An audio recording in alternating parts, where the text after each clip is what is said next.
जय हिंद प्यारे बच्चों, आपका स्वागत है अपने प्यारे से YouTube channel real education class 10th में। मैं आशा करता हूं दोस्तों आप सभी अच्छे होंगे और अपना पढ़ाई अच्छे से कर रहेंगे। प्यारे साथियों, आज के वीडियो में हम लोग जानेंगे क्लास 10th का ज्योग्राफी का चैप्टर नंबर 2, जिसका नाम है कृषि। आज हम लोग कृषि के बारे में जानेंगे और इसके सब्जेक्टिव क्वेश्चन को करेंगे, ठीक है ना। सब्जेक्टिव क्वेश्चन को हिंदी में क्या बोलते हैं प्यारे साथियों? तो लघुत्तरीय प्रश्न। लघुत्तरीय प्रश्न कितने नंबर का होता है? तो दो दो नंबर का आता है। जो भी लघुत्तरीय प्रश्न आएगा सिर्फ आपको 2 नंबर का मिलेगा, ठीक है ना। 2 नंबर का ये लघुत्तरीय का प्रश्न है। तो इस चैप्टर से आपको कृषि चैप्टर से ना कम से कम 2 क्वेश्चन मिलेगा और 2 नंबर का एक क्वेश्चन 2 नंबर का रहेगा और 2 क्वेश्चन मिलेगा, यानी कि 4 मार्क्स इस क्वेश्चन से आपका, इस चैप्टर से आपका 4 मार्क्स फिक्स है, ठीक है ना।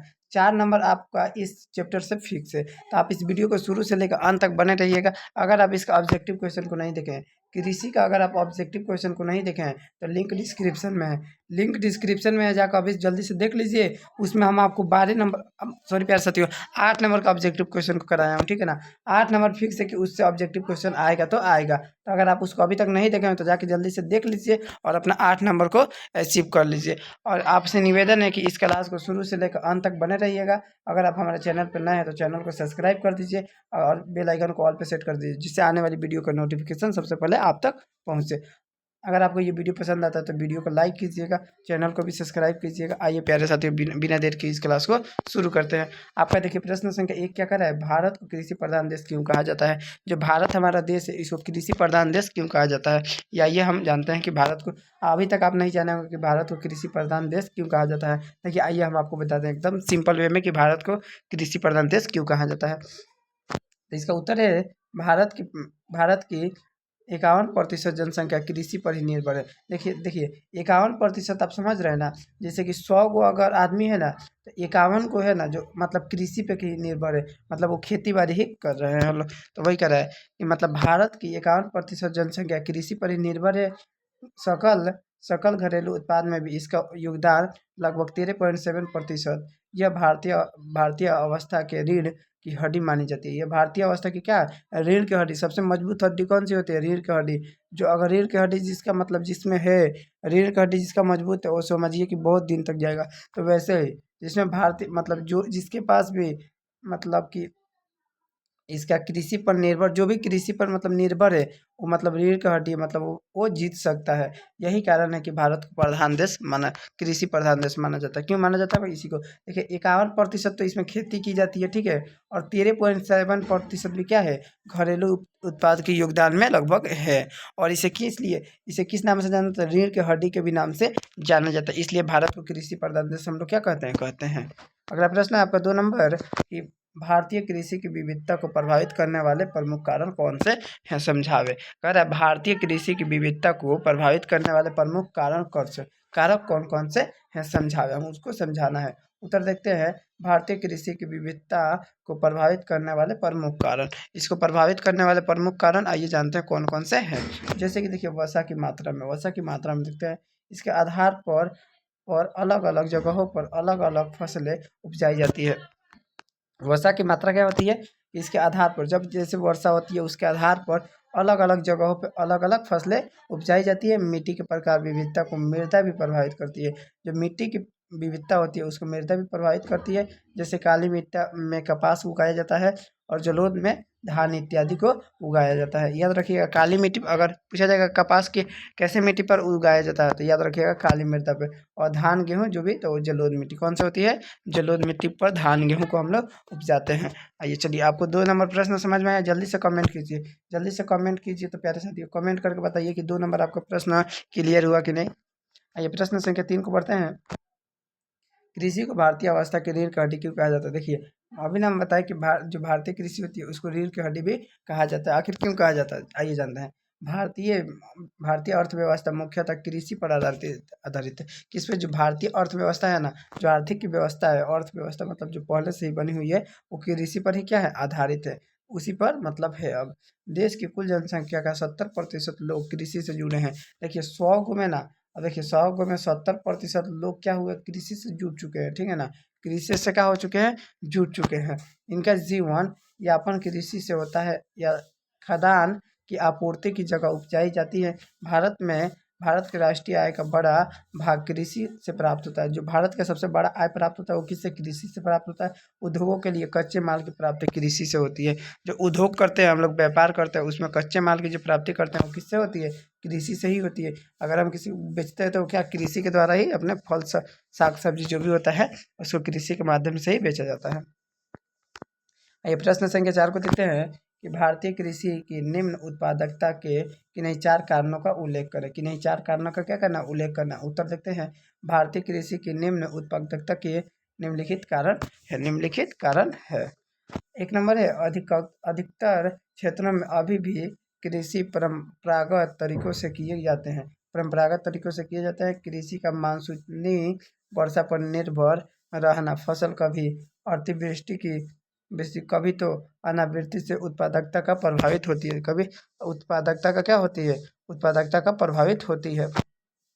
इसका 3 नंबर है, भारत के अनेक भागों में अभी भी कृषि के अत्याधुनिक तकनीक, रासायनिक उर्वरक आदि का कम प्रयोग होने से उत्पाद कम होता है। जब हम लोग कृषि का मतलब उर्वरक जैसे खाद्य पदार्थ रासायनिक का जितना कम प्रयोग करेंगे उतना क्या होगा? वो उत्पाद कम होगा। मतलब जितना अच्छा मतलब वो अच्छा होगा, ठीक है ना। उत्पाद क्या क्या होता है? अच्छा होता है।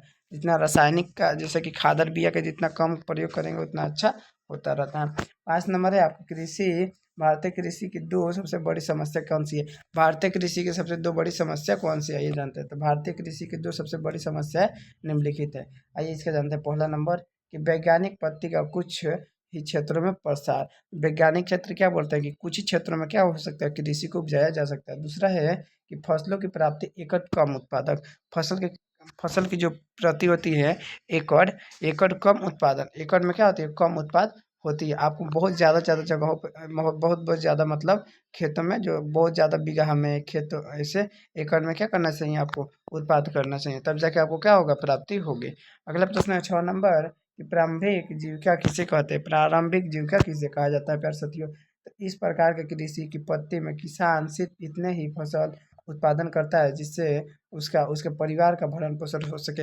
मतलब कृषि आज के जीवन में क्या कर रहा है? मतलब अगर आपको 5 रोटी खाना है तो हम 5 को रोटी के कमाएंगे, ठीक है ना। आज के ऐसे किसान क्या कर रहे हैं? सोच रहे हैं और भरण पोषण अपना कर रहे हैं। ये नहीं कि आगे का भी सोच, आगे का कोई नहीं सोच रहा है।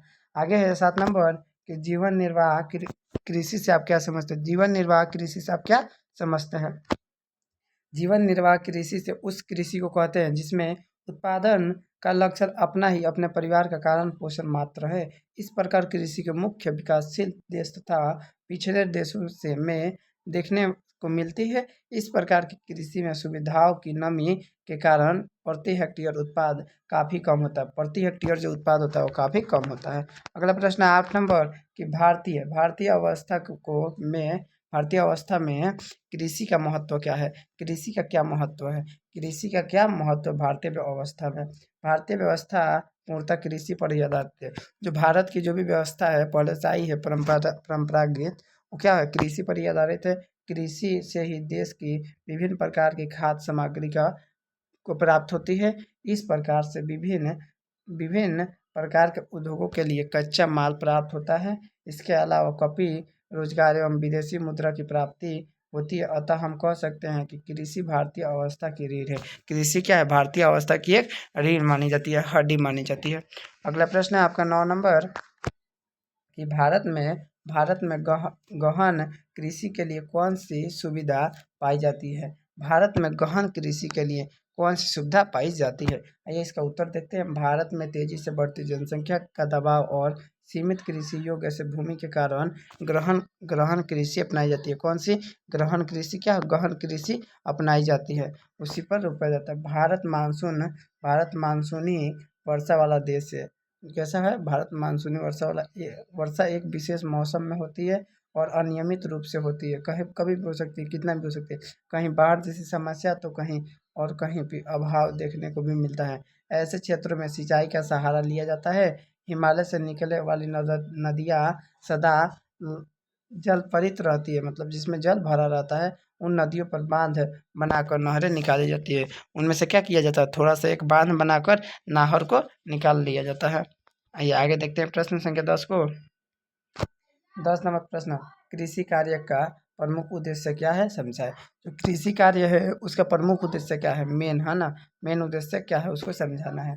कृषि कार्य का प्रमुख उद्देश्य भोजन उपलब्ध कराना है। भोजन को क्या कराना है, उपलब्ध कराना है। यह कृषि आधारित उद्योगों को कच्चा माल उपलब्ध कराता है।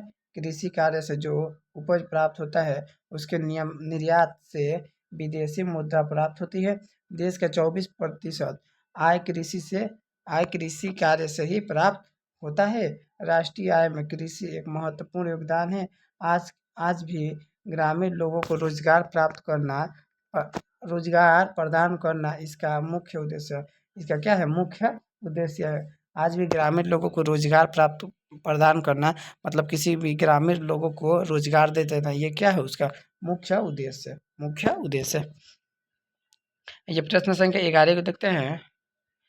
प्रश्न संख्या 11 कह रहा है कि व्यापारिक कृषि और निर्वाह कृषि में अंतर स्पष्ट करें।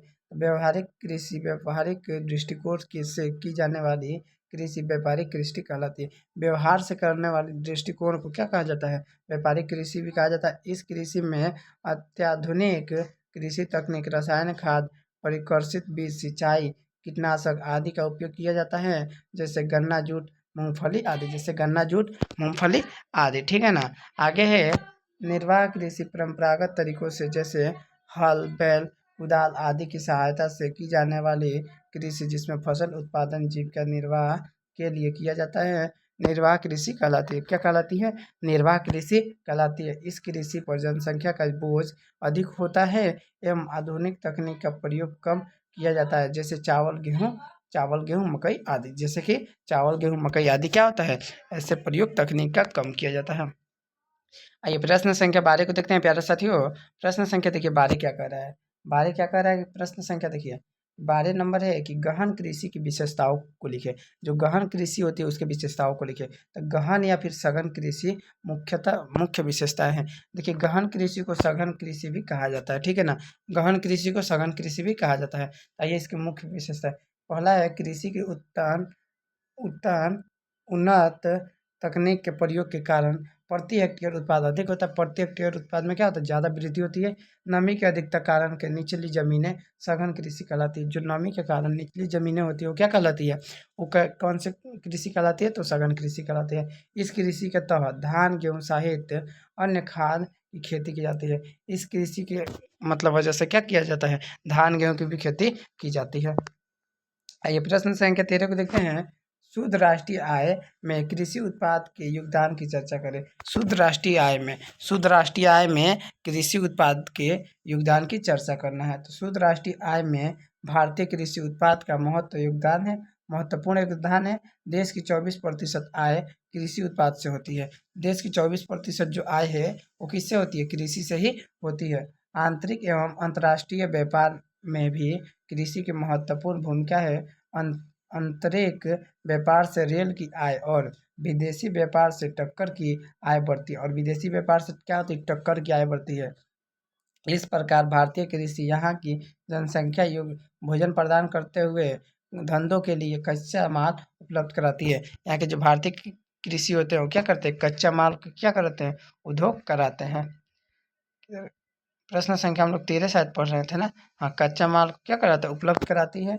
साथ ही कृषि उपज के निर्यात से विदेशी मुद्रा की प्राप्ति होती है। जिससे जब कच्चा माल हम लोग पास कराते हैं तो क्या होती है, हम लोग को विदेशी मुद्रा भी मिलता है, विदेशी मुद्रा की भी मतलब प्राप्ति होती है। अगला प्रश्न है आपका 14 नंबर, हरित क्रांति से आप क्या समझते हैं। देखिए प्यारे साथियों, हरित क्रांति ये तो एकदम भी आप लिख के रख लीजिए कि हरित क्रांति आएगा तो आएगा। 2026 हो या फिर कोई भी एक बोर्ड एग्जाम हो, 2026, 27, 28 या फिर 29, कोई भी बोर्ड एग्जाम हो, हरित क्रांति हर एक वर्ष आता है, ठीक है ना। आप जाके कभी भी क्वेश्चन गाइड उठा के देखिएगा, हरित क्रांति लगातार आता रहता है, ठीक है ना, मतलब बहुत बार आया रहता है।